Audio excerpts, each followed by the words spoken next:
Hello students, I hope that you all are healthy during this lockdown period and I advise you all to take full advantage of time during this period. Keep study regularly and feel free to learn.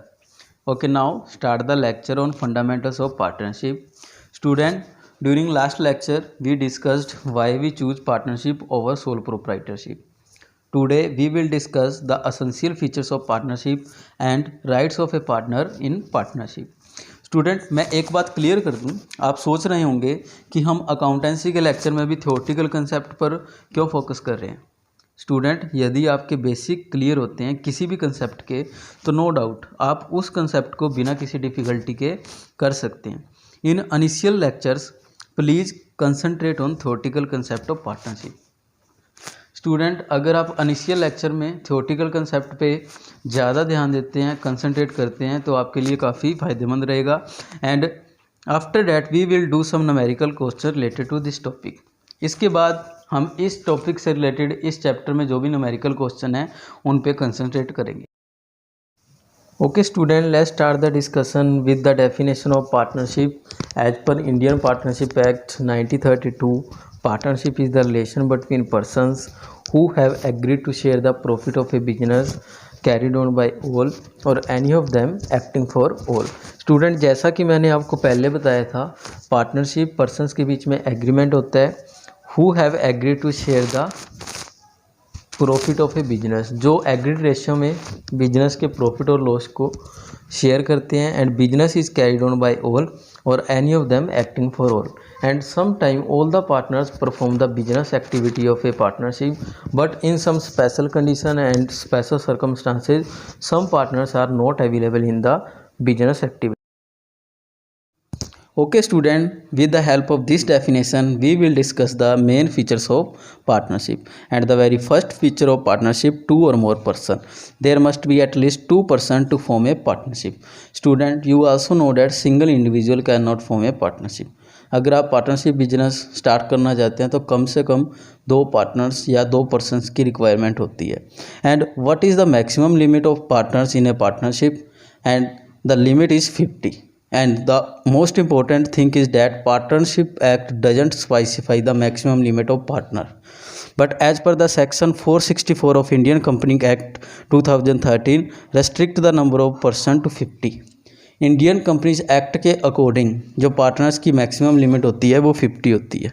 अगर किसी partnership में partners 50 से ज़्यादा होते हैं तो वो partnership illegal मानी जाती है। Second most important feature of partnership is agreement. Partnership is the result of an agreement. It must come into existence by an agreement and not by the operation of law. Student, you can say that partnership is based on the agreement. Without agreement, you cannot form any partnership. Student, partnership जो होती है agreement based होती है। बिना agreement के आप कोई भी पार्टनरशिप नहीं कर सकते। Such an agreement can be either oral और in writing.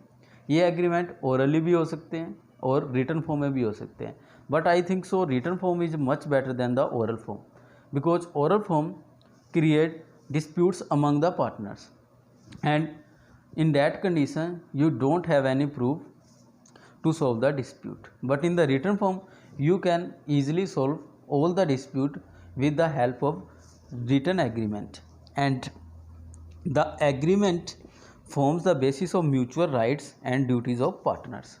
And student, this agreement also define your duties and right as a partner। जब आप एग्रीमेंट करते हैं उस एग्रीमेंट में आपके राइट्स और ड्यूटीज़ को भी क्लियरली डिफाइन किया जाता है। The third feature of partnership, existence of business and profit motive. Partnership can be form for the purpose of carrying on some business with the intention of earning profits and such a business must be legal. Student, जब भी हम कोई partnership को form करते हैं जो foremost objective रहता है टू कैरी सम बिजनेस, किसी बिजनेस को कैरी करना, and second objective is that of earning profit from this business, और जो दूसरा ऑब्जेक्टिव रहता है उस बिजनेस से प्रॉफिट को अर्न करना।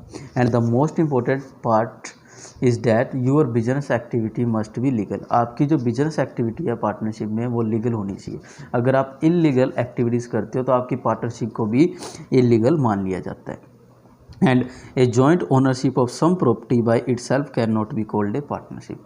अगर कुछ पर्सन किसी प्रॉपर्टी को मिलकर परचेज करते हैं तो उस केस को आप पार्टनरशिप नहीं कह सकते, because this is only one time activity.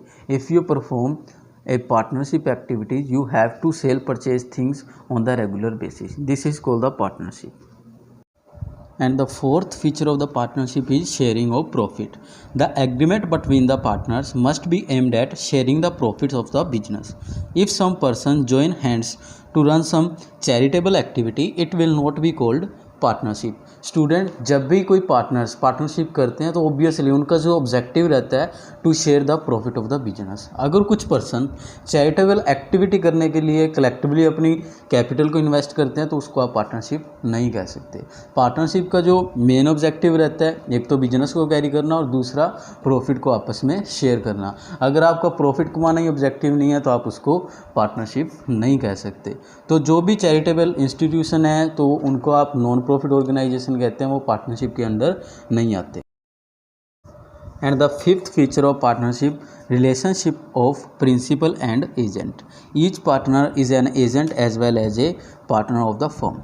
An agent because he can bind the other partners by his acts, and a principal because he himself can be bound by the acts of the other partners. तो student जब कुछ person मिलके partnership को form करते हैं तो वो equal level पे काम करते हैं, सेम रैंक पे काम करते हैं, बट कई बार उनको डिफरेंट बिजनेस एक्टिविटीज़ करनी पड़ती है।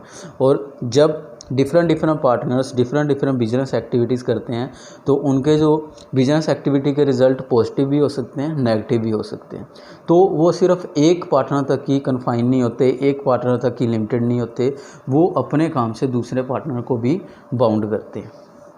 And the last feature of partnership, business carried on by all or any of them acting for all. It means that each partner can participate in the conduct of business and each partner is bound by the acts of other partner in respect to the business of the firm.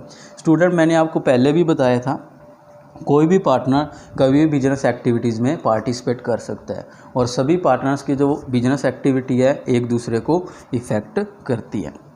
And partnership can not come into existence in the absence of any of the above mentioned essential features.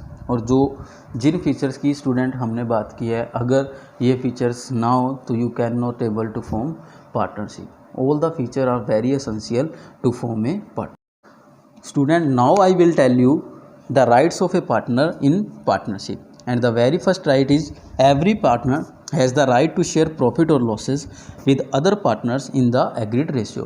Student मैंने आपको ये बताया था कि कोई भी partnership पे agreement based होती है, एग्रीमेंट से ही सारी पार्टनरशिप स्टार्ट होती है। तो एग्रीमेंट में साफ साफ मेंशन होता है कि पार्टनर्स किस रेशियो में प्रॉफिट और लॉस को शेयर करेंगे। तो ये रेशियो इक्वल भी हो सकता है, आप कह सकते हैं 1:1:1:1। अगर आपके 3 पार्टनर्स है पार्टनरशिप में 3:1 भी हो सकता है। तो ये रेशियो मैटर करता है उन्होंने क्या डिसाइड किया, उसी रेशियो में वो अपने प्रॉफिट और लॉस को शेयर करते हैं। And the second right is that every partner has the right to take part in the conduct of the business. और ये भी मैंने आपको बताया था कि कोई भी पार्टनर कभी भी बिजनेस एक्टिविटी में पार्टिसिपेट कर सकता है, वो ऑथराइज होते हैं बिजनेस एक्टिविटी में पार्टिसिपेट करने के लिए। And the third right of the partner is to be consulted in the matters related to partnership business. अगर स्टूडेंट कोई भी मैटर पार्टनरशिप बिजनेस से रिलेट करता है तो आपको सभी पार्टनर से कंसल्टेशन की ज़रूरत है। Without the consultation of the partners you can not make any final decision. तो सभी पार्टनर्स के पास वो राइट होता है कि अगर आप पार्टनरशिप बिजनेस के लिए कोई डिसीजन लेना चाहते हैं तो उनसे आप कंसल्टेशन करें। And the fourth right is that to inspect and have a copy of the books of accounts. और सभी पार्टनर्स के पास ये भी राइट रहता है कि आपके जो पार्टनरशिप बिजनेस के अकाउंट है वो उनको कभी भी इंस्पेक्ट कर सकते हैं और उसकी एक कॉपी अपने पास रख सकते हैं। एज ए पार्टनर आप उनको इस चीज़ के लिए मना नहीं कर सकते। And the fifth right is that right to disallow the division of a partner. Student suppose that अगर आपका पार्टनरशिप बिजनेस काफ़ी अच्छा काम कर रहा है, काफ़ी अच्छा चल रहा है, बट कुछ पार्टनर्स अपने रिलेटिव्स को, फ्रेंड्स को आपके पार्टनरशिप बिजनेस में ऐड करना चाहते हैं, but without the consent of other partners they can not able to join and admit a new partner. अगर जब तक आप उन्हें अलाउ नहीं करते तो नए पार्टनर को बिजनेस में एडमिट नहीं कर सकते। तो this is also the rights of a partner. And the six right is that every partner is the joint owner of the partnership property.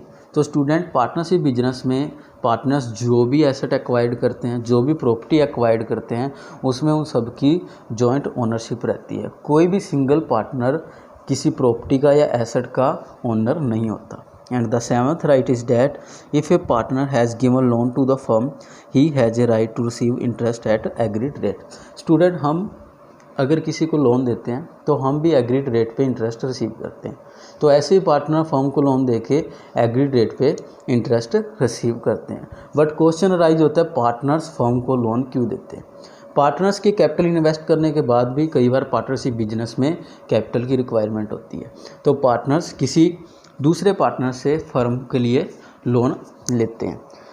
और अगर एग्रीमेंट में आपने कोई रेट डिसाइड नहीं किया तो by default we have to paid 6% per annum, तो आपको 6% पूरे साल के इंटरेस्ट देना पड़ेगा। And the eighth right is that if a partner incurs expense or makes payment on the behalf of the firm he has a right to indemnified by the firm.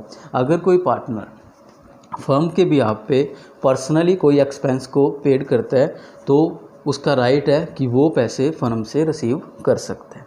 And the ninth right is that every partner has a right to retire from the firm after giving a proper notice. तो student obviously अगर कोई partner partnership से retire होना चाहता तो वो notice देके partnership से रिटायर हो सकता है, ये भी उसका एक राइट है। तो ये तो स्टूडेंट राइट्स की बात थी। आपको पार्टनरशिप की डेफिनेशन, पार्टनरशिप की मेन फीचर्स और जो पार्टनर्स के राइट होते हैं पार्टनरशिप बिजनेस में, सभी की नॉलेज होनी चाहिए।